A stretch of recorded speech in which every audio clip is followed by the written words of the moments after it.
Imagine a world where computers can solve problems that today's machines can't even dream of. This isn't a distant fantasy, it's the promise of quantum computing, and IBM is at the forefront of this revolution. Inside IBM's research facility in Yorktown Heights, New York, there's a machine that looks like it belongs in a science fiction movie. A golden chandelier of wires, plates, and chambers suspended from the ceiling. This isn't just a fancy decoration. It's the heart of a quantum computer, IBM's bold answer to the next big leap in computing technology. Scott Crowder, Vice President of Quantum Adoption at IBM, describes this moment as a centennial milestone. It's been 100 years since quantum mechanics became our best way of explaining the universe, he explains. The first wave gave us lasers, semiconductors, LEDs, MRIs, technologies that reshaped the 20th century. Quantum computing is the second wave. Over the next century, it could have a similar impact. But here's where it gets controversial. While quantum computing holds immense potential, it won't replace your everyday computers. Your spreadsheets and video calls will still be handled perfectly well by the classical machines on your desk. However, there are specific classes of problems like molecular chemistry, material design, and optimization puzzles that classical computers struggle with. These aren't esoteric challenges. They cover real-world applications like batteries that hold a charge longer, drugs that target proteins more precisely, and financial portfolios that can withstand extreme market events. Today's computers process everything as zeros and ones. Quantum systems, on the other hand, use properties like superposition and entanglement to tackle the same problems in a fundamentally different way. In essence, they simulate nature on its own terms. Crowder also talks about the gap between the promise and the present. Take ferrous sulfide, a molecule crucial in biological processes. Running a calculation on it using approximate classical methods takes hours on Fugaku, the world's fastest supercomputer in Japan. IBM researchers, using a 72-qubit quantum machine, managed a similar computation in about 12 minutes.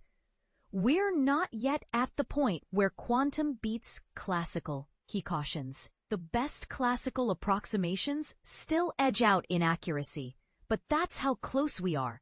The difference between almost and advantage lies in hardware stability and algorithm refinement.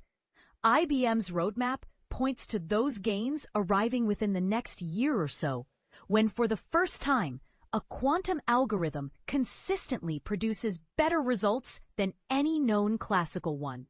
For now, the machines still look like they're straight out of a sci-fi movie. I saw Quantum 2 in operation at the research lab, and it looks mightily impressive. Their impact on our day-to-day lives may not happen in the immediate future. Even Google CEO Sundar Pichai believes that quantum computing will change what technology can do. Earlier this year, in a blog, Pichai said, "Quantum computing will push the limits of what technology can do. It could help solve huge problems in healthcare, security, and science." Pichai estimated that it could take 5 to 10 years for practical quantum computers. IBM claims that by 2029, it will deliver IBM Quantum Starling, the first large-scale, fault-tolerant quantum computer capable of running 100 million quantum gates on 200 logical qubits, 20,000 times more powerful than today's quantum computers. Unlike the mainframe era, where corporations bought hulking machines and tucked them into basements, quantum computing is being built as a cloud service. IBM already runs over 10 quantum systems on the cloud at any given moment, refreshed on a rapid cadence. Developers write programs, send them via IBM's open-source Qiskit software, and get results back from real quantum hardware. That matters because, as Crowder stresses, IBM can't do this alone. 9 years ago, there was no such thing as a quantum developer. Today, 650,000 people have used our platform, and they've published more than 3,000 papers. That ecosystem didn't exist until we opened up access, which brings us to India. If New York is where the hardware gleams, India is where IBM sees the future workforce being forged. India has bet heavily on quantum technologies, with government programs, university curricula, and startups all pulling in the same direction.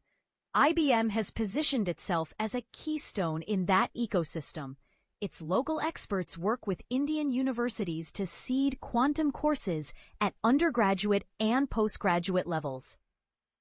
Faculty development programs are designed not just to teach theory, but to anchor content in practical use cases: finance, logistics, healthcare, cybersecurity.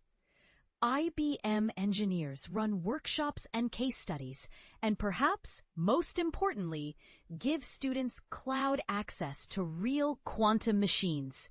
Since 2021, over 200,000 people in India have accessed IBM's learning resources. The company has provided the equivalent of $14 million in cloud credits to Indian users. More than 615 professionals in India are now certified in quantum computing by IBM, the highest number outside the US. Dozens of Indian students have interned at IBM's quantum centers in Delhi and Bengaluru, working on problems like circuit optimization, protein folding, and energy operators. India's regulators are helping push momentum too. The Department of Science and Technology, DST, and the All India Council for Technical Education, AICTE, have announced new undergraduate courses in quantum technologies. IBM is co-developing textbooks for these programs with IITs and startups, ensuring students learn not from hand-me-down physics notes, but from up-to-date material shaped by industry practice. This collaboration is bearing fruit. Indian researchers, supported by IBM, have published work in diverse domains, from financial optimization to quantum approaches in drug discovery. There's also a vibrant grassroots scene, student clubs, hackathons, and open courses pulling in thousands of participants who might a decade ago have never heard the word qubit. The bigger bet is on demographics, a vast pool of engineers and scientists hungry for emerging tech skills. But it's also strategic. As with AI, building early capacity in quantum could give India a seat at the global table when commercial applications mature.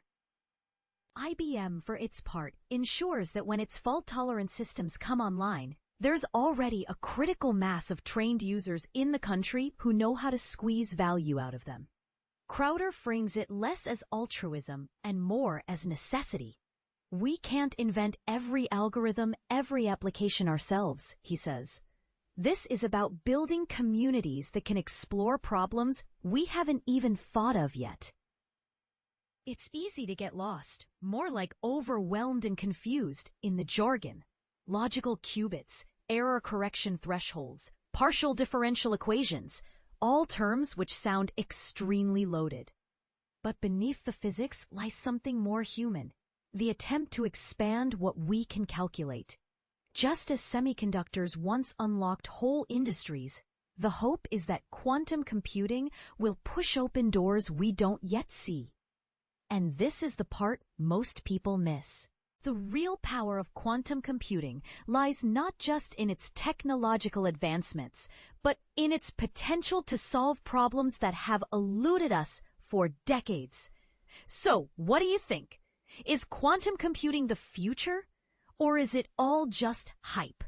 Share your thoughts in the comments below and let's spark a debate.